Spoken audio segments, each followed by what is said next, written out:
Good morning. This weekend we've driven 250 miles to the southwest of England, to Dartmoor, where we're going to run 17 kilometres, 10.5 miles across the southeastern corner.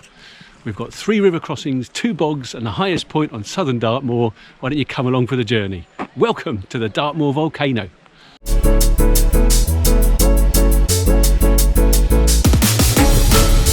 Chuffed to bits. Isn't it amazing? Buns of steel and liver transplant, sand. Yeehaw!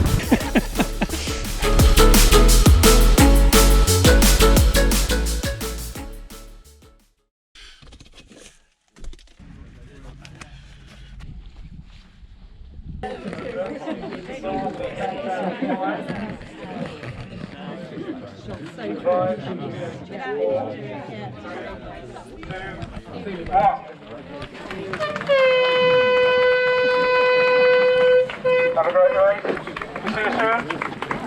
Watch those bogs, not too quick. Not too quick. So the first 3-4 miles are basically all uphill. First 3 miles being the steep bit, and we've got about 400 metres of elevation over about the first 5-6k. So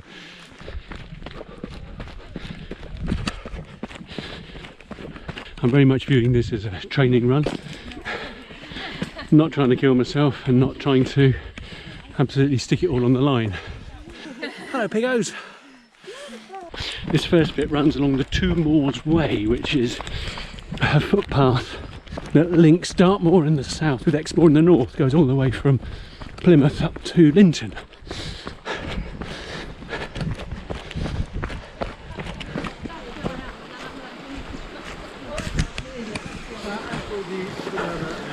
There's Karma for us, saying dry feet. Getting onto Dartmoor.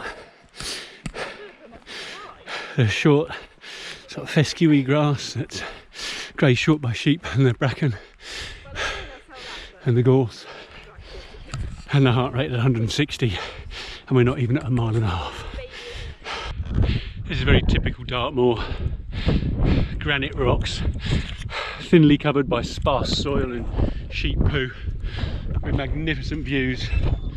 And even this far up a hill, it's still boggy and squelchy underfoot because it just doesn't drain. Oh my word.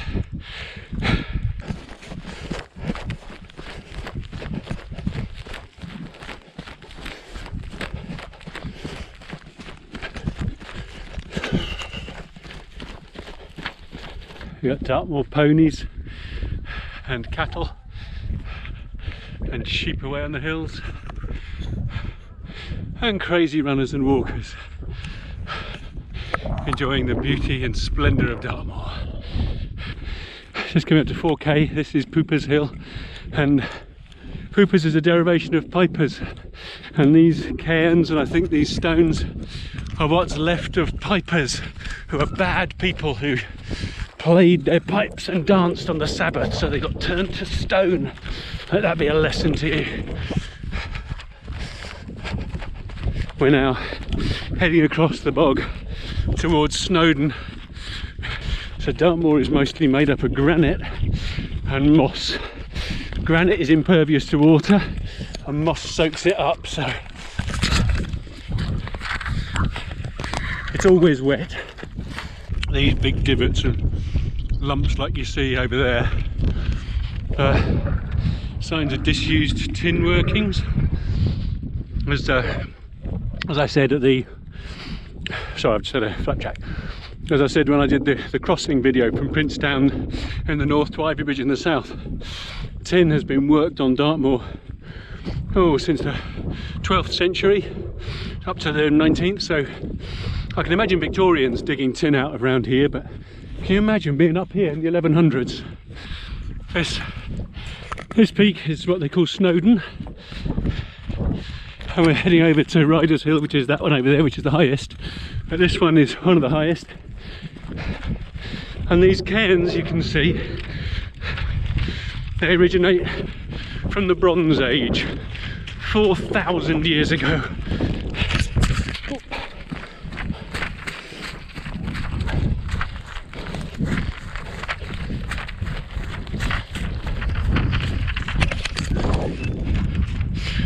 That's 3 miles. Only 7 to go. My notes describe this next bit as a boggy trot across to Ryder's Hill. So you can see the people over there. That's where we're going.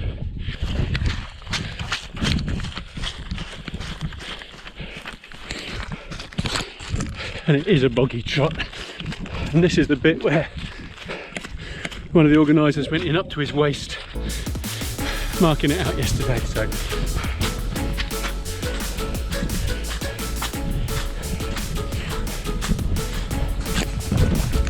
it is very hard to run through. Every so often you meet a rock, bloody great piece of granite, which threatens to, oh yeah, threatens to turn your ankle.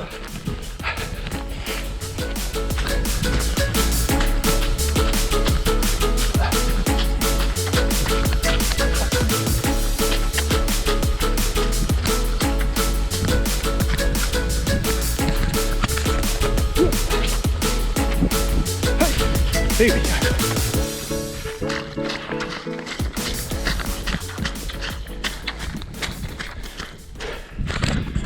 Bloody hell. Didn't think it was going to be this squishy. So this is Ryder's Hill, highest point on southern Dartmoor, 515 metres. And one of these stones is called Peter's Bound Stone, and they mark 3 important areas of Dartmoor, but one of them particularly marked the end of the forest of Dartmoor 800 years ago. Thanks, Marshall. I think you've got a hard job stood there. Right, let's get running for a change. Here we go, heading towards the volcano. So whoop.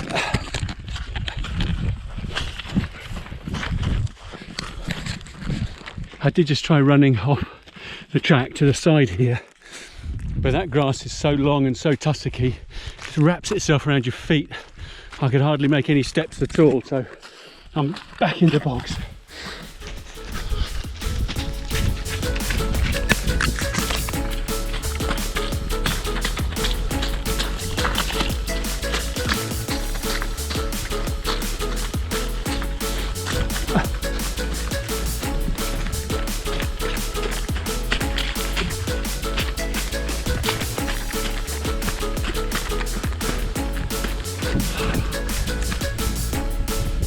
That way.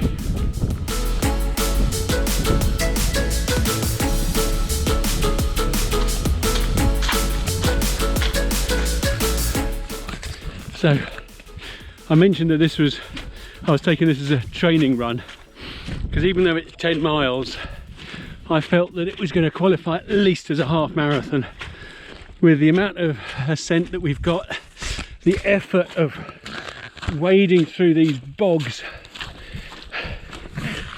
and the amount of time on legs, was definitely going to be a step up from the easy half marathon that I did last week.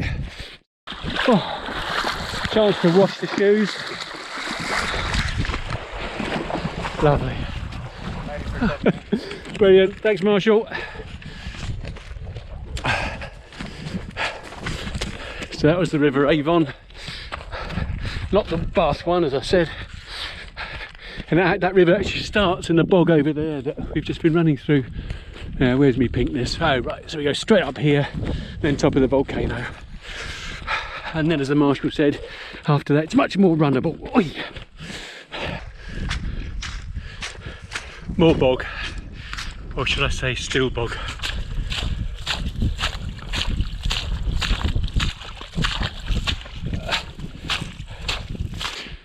So as I clamber up this hill and head towards the volcano, let me tell you about the volcano. It's actually a spoil heap from the china clay workings of early Victorian times. This is how I described it in my great escape run from Princetown to Ivy Bridge last summer. China clay, or kaolin, is widely used in paper making. It's what makes white paper white. and obviously in China and pottery, and there was a lot of it around here. And back again in 1800s they used to hose it out of the ground, and then all the slurry would come away into settling tank and settle out, and then they'd scoop out all the sand and gravel that they didn't want and tip it into a great big heap. And we can't quite see it, I got a glimpse of it earlier, but there's what the locals call the Volcano, which is a great big hill over there, which is all that sand and gravel and the spoil. There we are, we're now on top of the volcano, which we saw on the Great Escape last year rather. And there's Red Lake behind me, coloured by the soil. And this is the boggy trot we've just done from Ryder's Hill up there, all the way down, and there's Snowdon and Pupers Hill, and we came from way over there. And we're now going to run back the same way, so.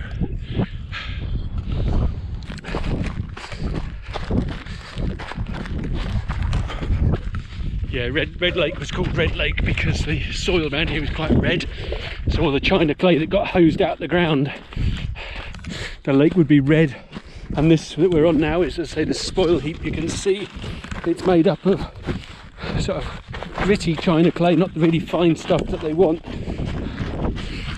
These are probably what's left of the china clay settling tanks, hewn out of granite.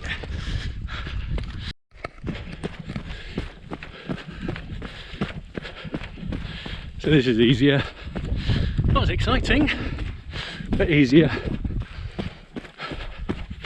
10k, hour and 3/4. But we are over halfway, so cracking on.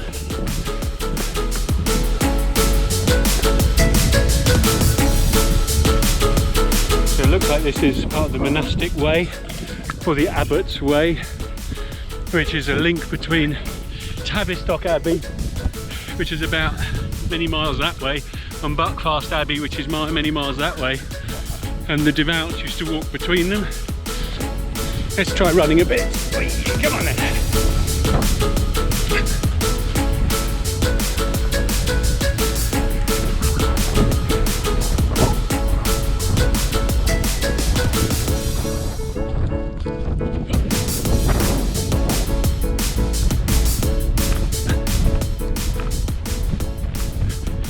And these are the moments why we do it.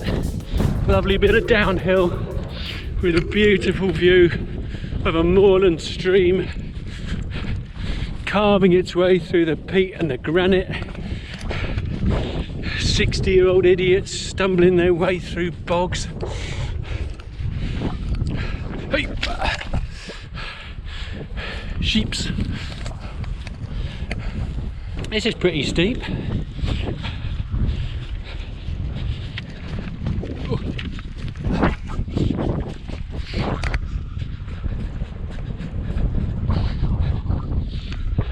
Another nice little quad workout.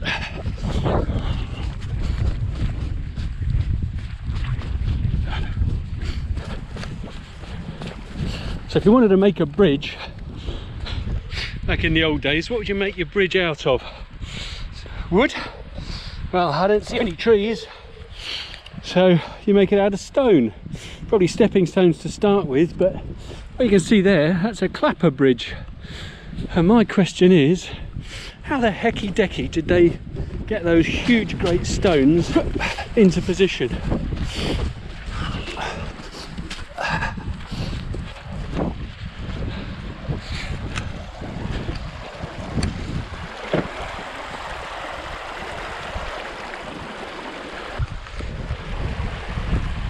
But it is lovely, isn't it?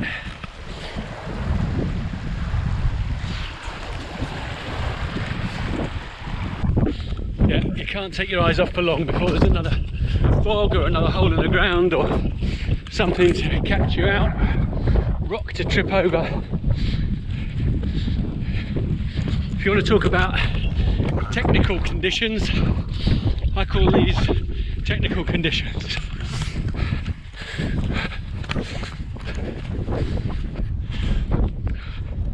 Keep heart rate manageable, keep muscles working, ready to make up some time on the downhill. Ooh.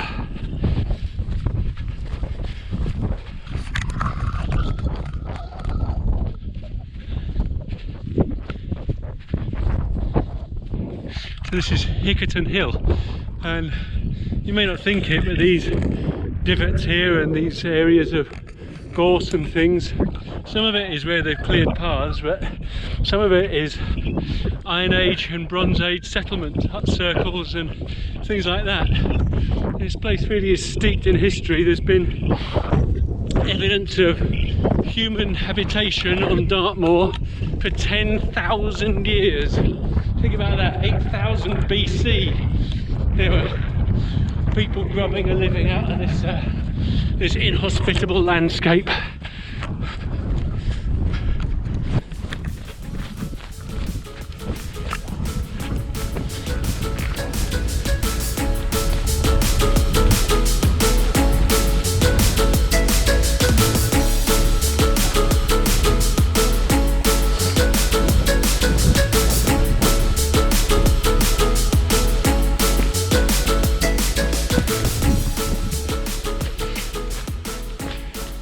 This has been really well organised. Where it's been a little bit tricky, they put lots of way markers in, and when it's been obvious, fewer, but you can always see the next one.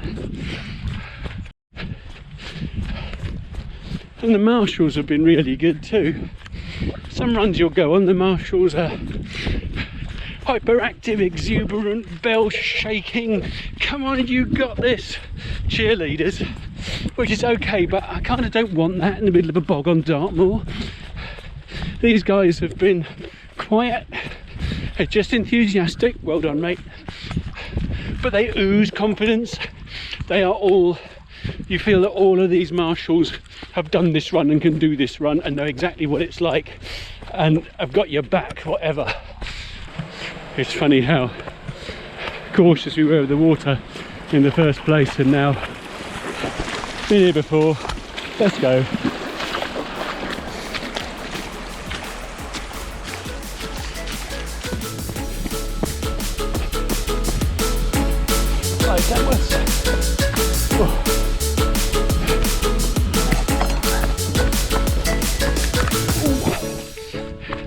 It is downhill, but it's pretty uncomfortable downhill.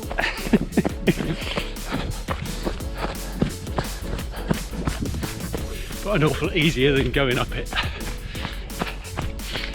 So next run, 2 weeks time, is a half marathon on the North Norfolk coast, so quite flat, but I'm planning to keep going after the finish and do another little loop of 10k, so put in 19 miles if I can, because 2 weeks after that is the Gower Peninsula 23 miler. So 2 weeks time, 19 miles North Norfolk coast. Love to see you there. Hit subscribe and the notifications bell, and then you'll be the first to know. And if you want to click the like, thumbs up, then that'll help YouTube share this video with more runners. So thanks ever so much for joining me. And we'll now just do the last half a mile down to a beaming smile and the medal, it said. See where we go.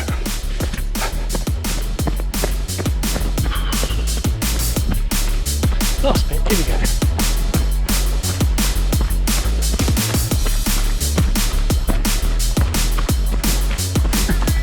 Thanks for waiting.